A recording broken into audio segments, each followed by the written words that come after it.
The city morning was just beginning to warm, the sun still soft as it filtered through tall towers of glass and concrete, painting golden streaks across the sidewalk where millionaire Alan Reeves walked while holding the tiny hand of his 4-year-old daughter, Lily, the only light of his life after the tragic car accident that had taken his wife 2 years ago. He had built an empire out of nothing, restaurants, hotels, real estate, but none of it filled the quiet ache inside him, the hollow space where something always felt missing. He believed it was grief, or loneliness, or both.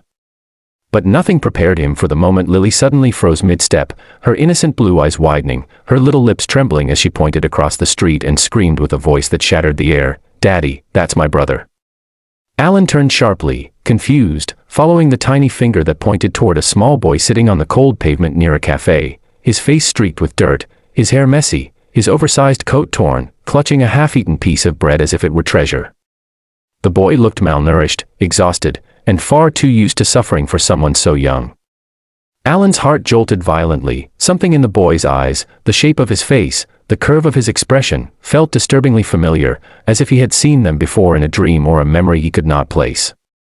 "Lily, sweetheart, you don't have a brother," he whispered, kneeling beside her, but Lily tugged his coat urgently, tears filling her eyes. "No, Daddy. I know him. I saw him in my dreams. Mommy showed me. She said he needs us." Alan's breath stopped.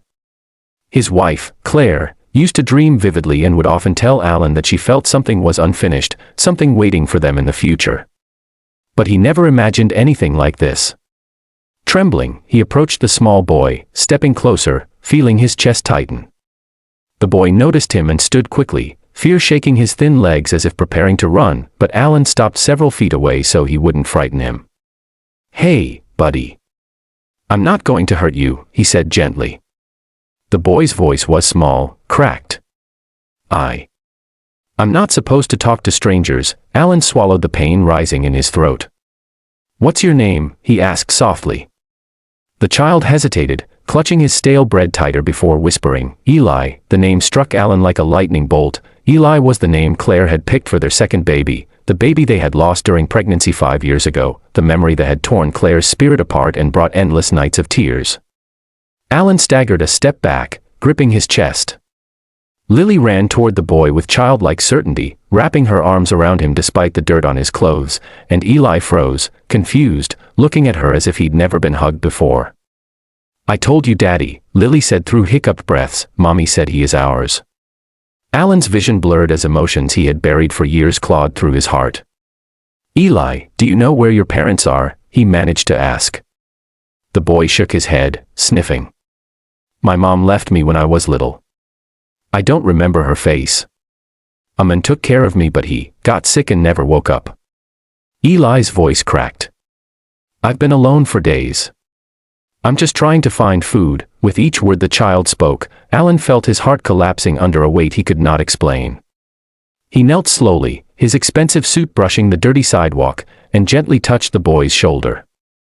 The moment his hand made contact, he felt a jolt, something warm, something familiar, something that felt like an invisible bond snapping into place. Tears blurred his vision. "Eli," he whispered, voice trembling, How old are you?" "5, the boy answered quietly. Alan's pulse roared. 5. The exact age his unborn son would have been. Suddenly, the world around him vanished, the honking cars, the rush of morning commuters, the hum of the city, and all he saw was this fragile little boy who somehow looked like Claire around the eyes.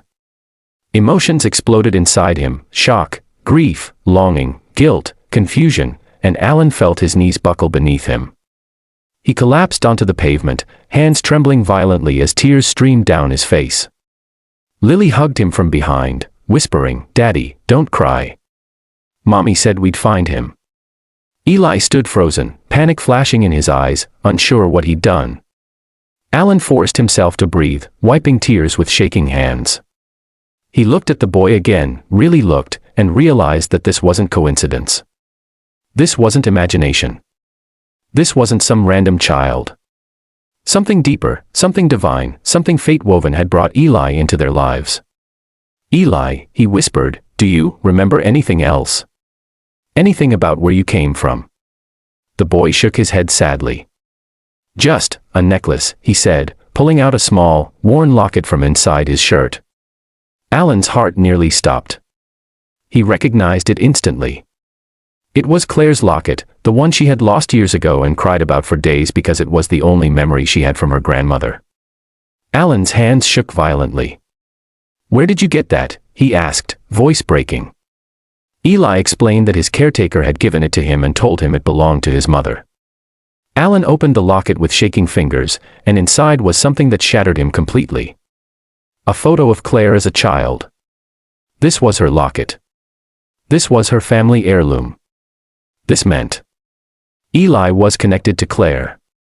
Somehow, impossibly, this child was tied to the woman he loved. Alan broke down completely, sobbing so hard he could barely breathe. Lily hugged Eli and said, "You're coming home with us."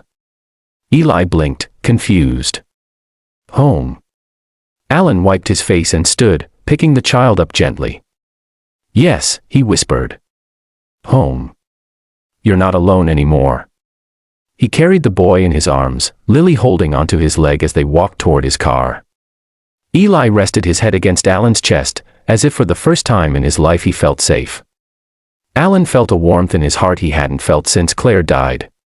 A piece of him he thought was gone forever had returned. And as they drove home together, the millionaire realized that no amount of wealth could ever compare to the miracle fate had given him today. At home, Alan cleaned Eli up, fed him warm food, wrapped him in blankets, and watched as Lily read him a story.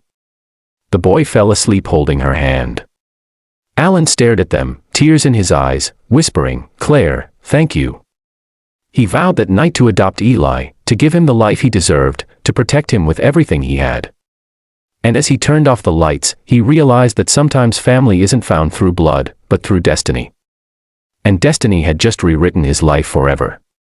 And if you want more powerful emotional stories like this, make sure you subscribe to the channel. Your support inspires the next story that just might change someone's heart forever.